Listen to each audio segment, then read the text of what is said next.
US troops to stay until American and eligible Afghan evacuated. US President makes televised Good address afternoon. and warned Taliban I of want to speak today devastating response to to the any unfolding attempt to attack situation in Afghanistan. Operation. Joe Biden has said that US troops in Kabul would stay long enough to evacuate American citizens and eligible Afghan allies and warned the Taliban there would be a devastating response to any attempt to attack or disrupt the operation.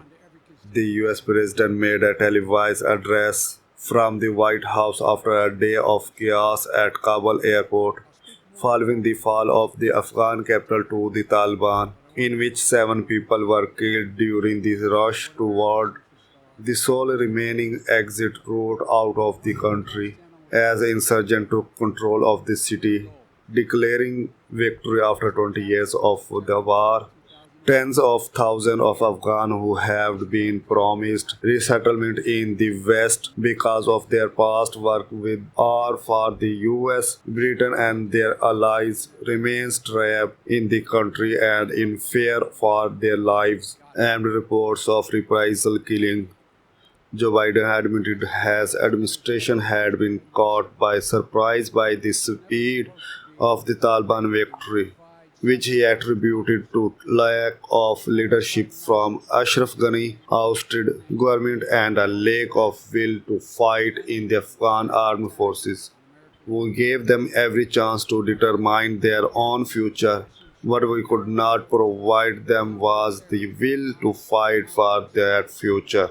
Joe Biden said the US had made contingency plan for such a dire outcome and he's had ordered 5,000 Marine and Army reinforcement to Kabul to secure the airport for an evacuation of thousands of US citizens still in Afghanistan and Afghan who work with American and are eligible for special visas.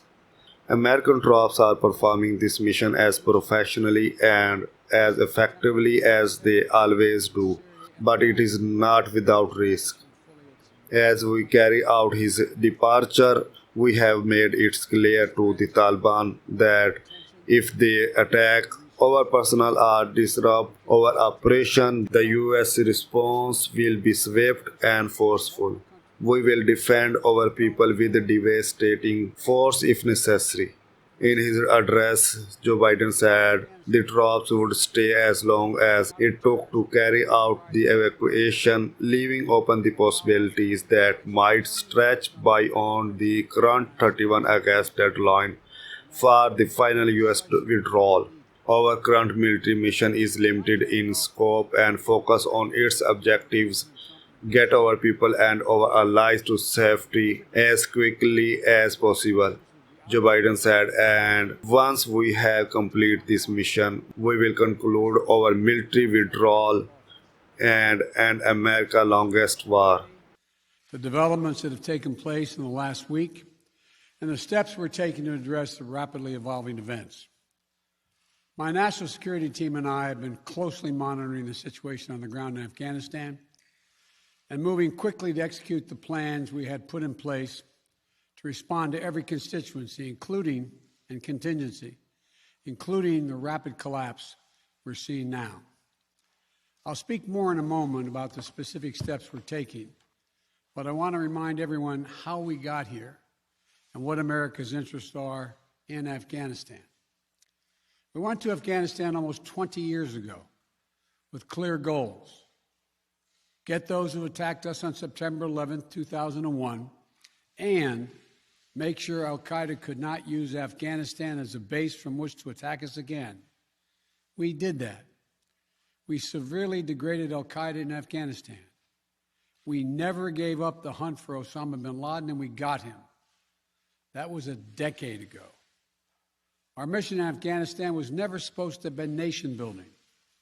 It was never supposed to be creating a unified, centralized democracy. Our only vital national interest in Afghanistan remains today what it has always been, preventing a terrorist attack on America's homeland. I've argued for many years that our mission should be narrowly focused on counterterrorism, not counterinsurgency or nation building.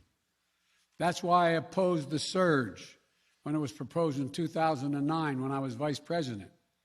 And that's why, as president, I'm adamant that we focus on the threats we face today in 2021, not yesterday's threats.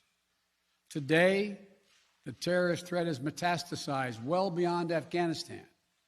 Al-Shabaab in Somalia, Al-Qaeda in the Arabian Peninsula, al-Nusra in Syria, ISIS attempting to create a caliphate in Syria and Iraq, and establishing affiliates in multiple countries in Africa and Asia.